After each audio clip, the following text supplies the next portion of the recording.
የማይታመን ጉድ ልንገራችሁ።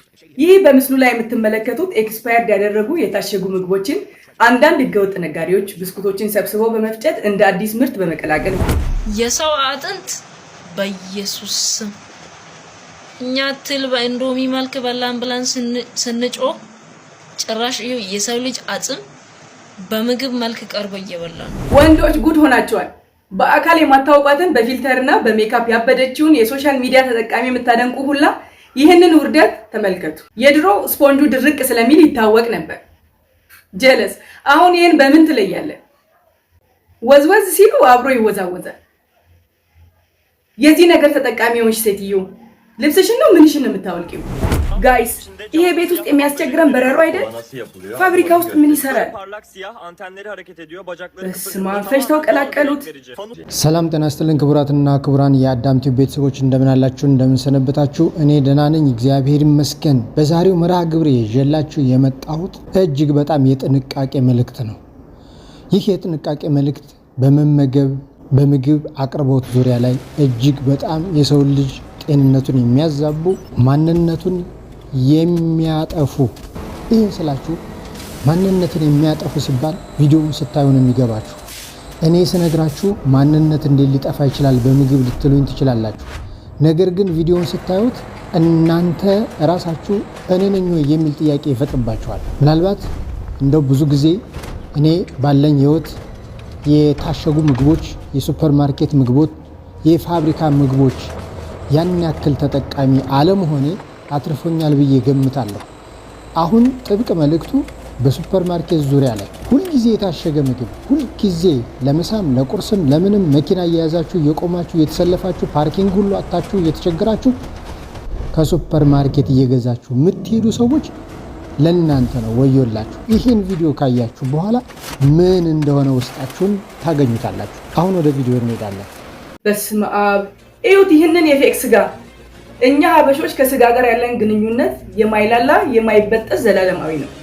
ባደጉ ሀገራት ግን ስጋን ከከብት ሳይሆን በላብራቶሪ እያሳደጉ አርቲፊሻሊ እያዘጋጁ አሽገው እየሸጡ ነው። መቼስ ይሄ እንደ ብርድ ልብስ እየጠቀለሉ የሚያዘጋጁት ስጋ ጤናማ ነው ብዬ አላስብም። ስጋው ለተጠቃሚዎች ሲቀርብ ይህንን ይመስላል። የሚቀደድና የሚበጣጠስ አቅም የሌለው ይሆናል። አሁን ላይ እኛ ጋር ባይደርስም ለወደፊት ግን ዋስትና አይኖርንም። በቃ የሚያገኙትን ገንዘብ ብቻ በማሳደድ ህዝቡን አቅመቢስና የካንሰር በሽተኛ ያደርጉታል። እናንተ በዚህ ጉዳይ ላይ ምን ትላላችሁ? ሐሳባችሁን በኮሜንት አጋሩ። ይህንን ግፍ ተመልከቱ። 99% የሚሆኑ ተጠቃሚዎች ይህንን አያውቁ። ብዙ ሰዎች ይህን እንደ ፕሮቲን ምግብ ያስባሉ። ነገር ግን እውነቱ ፈጽሞ የተለየ ነው። ፋብሪካዎች እውነተኛ ስጋ ክፍሎችን አይገዙም። ይልቁንም ከሁሉ ዝቅተኛ ዋጋ ያላቸውን ቀሪ ክፍሎችን ይገዛሉ። የቆዳ ቁርጥራጮች፣ አጥንትና ማንም የማይፈልጋቸው ቁርጥራጭ ሁሉም ወደ ትልቅ መፍጫ ማሽኖች ውስጥ ይጣላሉ። ሽታ እንዳይኖረው የስጋ ጣዕም የሚመስል አርቲፊሻል ጣዕም ይጨምራሉ። የስጋ ቀለም እንዲኖረው የሮዝ ቀለም ይጨምራሉ። ሌሎች ኬሚካሎችም ይጨምራሉ። ለረጅም ጊዜ እንዲቆይ ፕሪዘርቫቲቭ ንጥረ ነገሮችም ይጨምራሉ። ከከፍተኛ መቀላቀል በኋላ ወደ ካሲንግ ይገባል። ይቆረጣል፣ ይታጠባል፣ ይቀዘቅዛል እና ይታሸጋል። ፋይናሊ ጥሩ ስጋ ይመስላል። ሽታውም ጥሩ ይሆናል። ልጆች ይወዱታል። ስለዚህ ነው የአመጋገብ ባለሙያዎች ልጆች የቆሻሻ መጫኛ መሳሪያ አይደሉም ብለው የሚያስጠነቅቁት። ለልጆቻችሁ የምትገዟቸውን ነገሮች ተጠንቀቁ። በተለይ ደግሞ በዚሁ አጋጣሚ ህፃናት ያላችሁ ልጆች ያሏችሁ ሰዎች እጅግ በጣም ጥንቃቄ ያስፈልጋችኋል። በአውሮፓው በምዕራቡ ዓለም እየተደረገ ያለው ነገር እጅግ በጣም ከባድ ነው። ሰው ከመሆናችን አስወጥተው ሌላ ፍጥረት እንድንሆንላቸው እየጣሩ ያሉ ይመስለኛል። አዝናለሁ በጣም። የሰው አጥንት በኢየሱስ ስም እኛ ትል በእንዶሚ መልክ በላን ብለን ስንጮህ ጭራሽ የሰው ልጅ አጽም በምግብ መልክ ቀርቦ እየበላን። አስባችሁታል? ዘመድ አዝማዶቻችሁ ሞተው የነሱን አጽም በምግብ መልክ ስትበሉ እዩት እስቲ ይሄን ቪዲዮ። በቃ ዘመዶቻችን ውስጣችን ላይ ህያው ሆነው እየኖሩ ነው።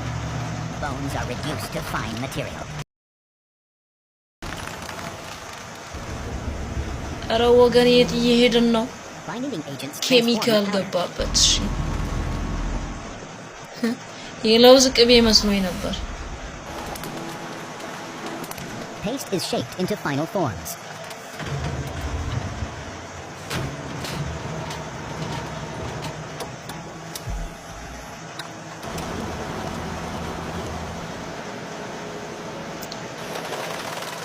ኧረ ምን ይሻለናል?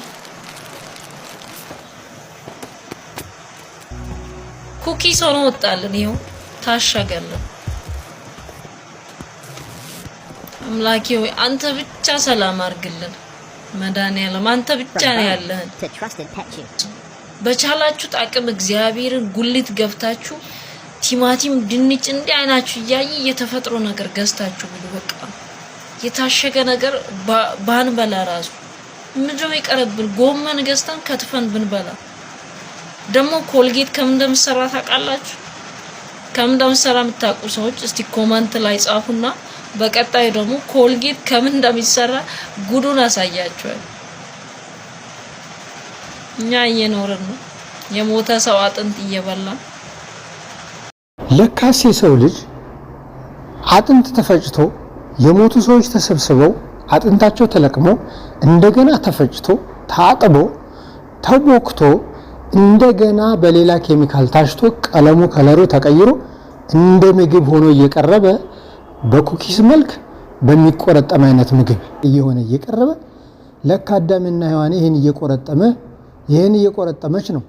ኧረ ተው እንደ ሰው አስቡ። ምን ሆኗል ሰው ሲባል ሰው ከሚያስበው አስተሳሰብ ውጭ የወጣ አይነት ስሜት ያለው ህዝብ በዝቷል። ክፋት፣ ጨካኝነት፣ በተለይ ደግሞ ራስ ወዳድነት፣ በተለይ እኔ ብቻ ልደግ፣ የወደቀ ጓደኛው የወደቀ ቤተሰቡን ማንሳት እስኪያቅተው ድረስ ሰብአዊነቱ ከጭንቅላቱ ሙጥጥ ብሎ ከልቦና ወጥቶ የሐሺሽ የሱስ የሺሻዎች ሱሰኛ ሆኖ በዛም ላይ አልፎ ተርፎ ደግሞ ህይወቱን ራሱን መምራት አልችል ብሎ ራሱን ለማነቅ ራሱን ለማጥፋት ራሱን ገደል ለመወርወር በዓለም በቃኝ አያስፈልገኝም ብሎ ተስፋ ቆርጦ ራሱን ሁሉ ጠልቶ እንዲያጠፋ የሚሆነው ለካ መመገብ እንድንችል በዕለተ ማክሰኞ በዕለተ ሐሙስ ከተፈጠሩልን ፍራፍሬና እግዚአብሔር ካዘጋጀልን ምግብ ውጪ እየተመገቡ ማንነታቸው እየተበረዘ ክፉ መናፍስት አይነት እሳቤ እያሰቡ ራሳቸውን በመጥላት የሚያጠፉ ብዙዎች ናቸው።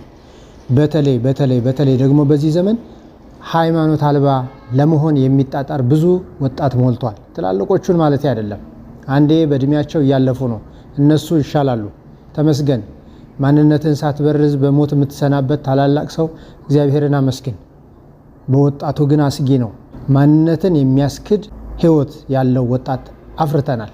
ሃይማኖት የለም፣ ፈጣሪ የለም፣ ሃይማኖት አያጸድቅም በቃ የሚል ነገ ሌላ ቀን ነው፣ ፏፈሽ በል ደስ ብሎ ኑር ብቻ ብሎ ቅጽበት ታክል እግዚአብሔርን ማሰብ ትተው በቃ ላይፋችን ወይም ህይወታችን እስከዚህ ደቂቃ ብቻ ነው፣ ፈታ በል ያንን ሄዶ ማናየው የሰማይ ቤቱን የሚሉ ቀቢጸ ተስፋ የቆረጡ ትውልዶች እንዳሉ እናያለን። ይሄ ሁሉ የምግብ ውጤት ነው።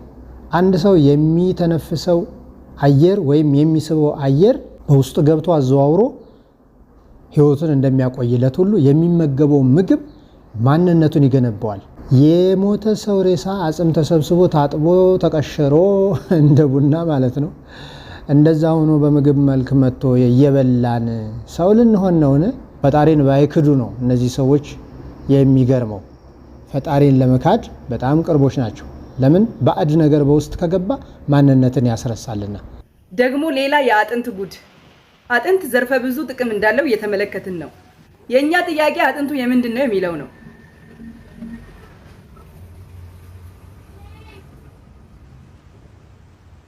እሺ፣ አጥንቱን በፈላ ውሃ በመቀቀል ዘይትና ፋቱን እያስወገዱ ይገኛሉ። ምንድነው ይሄ ዘጊ ነገር? ጁስ ነው? ሊያጠጡም ባልሆነ የነሱ ነገር እኮ አይታወቅም። ይሄ ደግሞ ዋክስ ነው? ቂጣ የመሰለ ነገር፣ ማስቲካና ከረሜላ አይመስልም? ነገር ግን ፋይናል ፕሮዳክቱ የሚበላው ጄሊ ነው ተብሏል። እኛ ሀገር አለ? እስቲ መልሳችሁን አሳውቁኝ። ሰው ሰራሽ ስጋ አሁን ላይ እውነት እየሆነ መጥቷል። ስጋን ከእንስሳት ሳይሆን በላቦራቶሪ ውስጥ በማዘጋጀት ለምግብነት እንዲውል ያደርጋሉ። እነዚህን ስጋዎች ለመስራት የሚጠቀሙት ቴክኖሎጂ የ3D ፕሪንተር ሲሆን ማተሚያ ማሽኑ የስጋውን ቅርጽና አወቃቀር ይፈጥራል። በመልክ ከእውነተኛ ስጋ ጋር በጣም ተመሳሳይ ነው። በአይነትና በጣም እንኳን ማንም ሊለየው አይችልም። አሰራሩን ስንመለከት ከእንስሳት እንደ ከብት ወይም ዶሮ አይነቶች የጡንቻ ሴል ይወስዳሉ። እነዚህ ሴሎች በላቦራቶሪ ውስጥ በልዩ ኒውትሪየንትስ ይመገባሉ። በዚህም ይበዛሉ፣ ይራባሉ። ሴሎቹን እንደ እውነተኛ ጡንቻ እንዲሆን ያደርጋሉ። አንዳንድ ኩባንያዎች 3D ፕሪንተር በመጠቀም ስጋውን እንደ ስቴክ አይነት ቅርጽ በመስጠት ብቻ ስብና እውነተኛ ውቀቅር እንዲመስል ያደርጋል። በመጨረሻም የተሰራው ስቴክ እንደ ስጋ ይቀቀላልና ይበላል። እናንተ እዚህ ጉዳይ ላይ ምን አስተያየት አላችሁ? ይህ እንግዲህ የምትመለከቱት የፋብሪካ ውጤት ነው። ፋብሪካዎች ሲባሉ በሁለት በሶስት ደረጃ ልንከፍላቸው እንችላለን። በአንደኛው ደረጃ አነስተኛ ሆኖ ቤት ለቤት ውስጥ የሚሰሩ የሚመረቱ አይነት ምርቶች ናቸው። በሁለተኛ ደረጃ ደግሞ በመካከለኛም ወይም ከፍ ያለ መጠን ኑሯቸው የሰው ኃይላቸውን የተወሰነ ቀጥረው በተወሰነ መልኩ ጥንቃቄ ሊኖረን ይችላል ወይም አለን ብለው ተቆጣጣሪ አካል አለብን ብለው የሚያስቡ የሚያመርቱት ይሆናል። በሶስተኛ ደረጃ ደግሞ ተቆጣጣሪ ያላቸው የጥራትና ደረጃ ብቃታቸው የተረጋገጠላቸው ሰፊ ስራ የሚሰሩ ፋብሪካዎች አሉ። እነዚህ ምናልባት በጣም ሰፋፊ ፋብሪካዎች የጥራትና ብቃት ደረጃ ሰርቲፊኬት ወይም ማረጋገጫ ወረቀት ስለሚኖራቸው ለዛ ፍርሃት ብለው እንደገና ደግሞ የመንግስት ተቆጣጣሪ አካል ይህን ሳወራችሁ በመላው ዓለም አቀፋዊ ወሬ ነው ማወራችሁ። የሚቆጣጠሩ የመንግስት አካላት ስለሚላኩባቸው በድንገት ገብተው የሚሰራውን ስራ ስለሚመዘግቡና ስለሚያዩባቸው ምናልባት ከዛ ፍርሃት የተነሳ ጥንቃቄ ሊኖራቸው ይችል ይሆናል። ነገር ግን ይሄ የሚሰራው ስራ የሚመረተው ምግብ በከባድ ፋብሪካዎች ብቻ ነው ወይ የሚለው ነው ጥያቄ የሚፈጥረው። አብዛኛው ሪፕሮሰስ ወይም ነገሮችን ሁሉ እንደገና በመፍጨት እንደገና በማማሰል እንደገና በማድቀቅ እንደገና በማብኳት እንደገና ቅርጽ እንዲኖራቸው አድርገው በመስራት የሚሰሩት አይነት ስራዎች የት ነው በአብዛኛው የሚገኙት? አነስተኛ ቤት ለቤት የሚሰሩ ወይም ሰፈር ለሰፈር የሚሰሩ ጥቃቅን ወይም አነስተኛ የሚባሉት የማምረቻ ቦታዎች ናቸው። እነሱ ጋር መጥቶ ማን ይቆጣጠራቸዋል? በጣም ከባድ ነው። በጣም ከባድ፣ ያንዳንዱን ግለሰብ መቆጣጠር ከባድ ሊሆን ስለሚችል ነው። ይህን ስላችሁ ጥንቃቄያችሁ ምን ያክል ጠለቅ ረቀቅ ያለ መሆን እንዳለበት እንድታስተውሉ ነው። እስኪ አንዳንድ ቪዲዮዎችን ተጨማሪ እንመልከት። ወንዶች ጉድ ሆናቸዋል። በአካል የማታውቋትን በፊልተርና በሜካፕ ያበደችውን የሶሻል ሚዲያ ተጠቃሚ የምታደንቁ ሁላ ይህንን ውርደት ተመልከቱ። የድሮ ስፖንጁ ድርቅ ስለሚል ይታወቅ ነበር። ጀለስ አሁን ይህን በምን ትለያለን? ወዝወዝ ሲሉ አብሮ ይወዛወዛል። የዚህ ነገር ተጠቃሚዎች ሴትዮ ልብስሽን ነው ምንሽን ነው የምታወልቂው? ወንዶች ዳይ ወደ ኮሜንት። ሂደቱ የሚጀምረው የለስላሳ ጠርሙሶችን በማጠብ ነው። ጠርሙሶቹ ከታጠቡ በኋላ የምታዩትን ሶዳ ላይ ሞተር ፈሳሽ በማጥለቅ ወደ ጠርሙሱ በመጨመር ያሽጉታል። ንጽህናውን እንዳያችሁት ነው። ለጤና ጎጂ መሆኑ ግልጽ ነው። ይህን ጉዳይ እናንተ እንዴት ታዩታላችሁ? አረ ወይኔ! የቆጮ ቂጣ ከሌለው ጥሬ ስጋና ክትፎ ለማንበላ ሰዎች የተላከልን አሰቃቂው ምስል ይኸው። በዓል በደረሰ ቁጥር የምንሰለቅጠው ቆጮና ቡላ መነሻው የእግር ኮቴ አስተዋጽኦ እንደሆነ ስንቶቻችን እናውቃለን? እኔ የህንዶች ጉድ እያልኩ ጮሃለሁ። ይኸው የቤቴ ጉዶች ከነሱ ብሰው ተገኙ። ወገን ቆጮ መብላት እናቆ። ኮሜንት ላይ ፒቲሽን እየሰበሰብኩ ነው። ዳይ ወደ ኮሜንት። እንግዲህ ውድ ቤተሰቦቼ የዛሬ በጣም ስሜታዊ አድርጎኝ ያናገረኝ ነገር ቢኖር ይሄ እስካሁን ያያችሁት ነገር ነው። ራሳችሁንና ቤተሰቦቻችሁን እንድትጠብቁ ያክል ነው። ላይክ፣ ሼር፣ ሰብስክራይብ በማድረግ ቻናሉን የበኩላችሁን ጥረት አድርጋችሁ ሰፋ እናርገው። እንዲህ አይነት ቁም ነገር ያሏቸው ጥንቃቄን የተሞሉ አስፈላጊ የሆኑ ቪዲዮዎች ይቀርቡላችኋል። ሰላም ሁኑልኝ።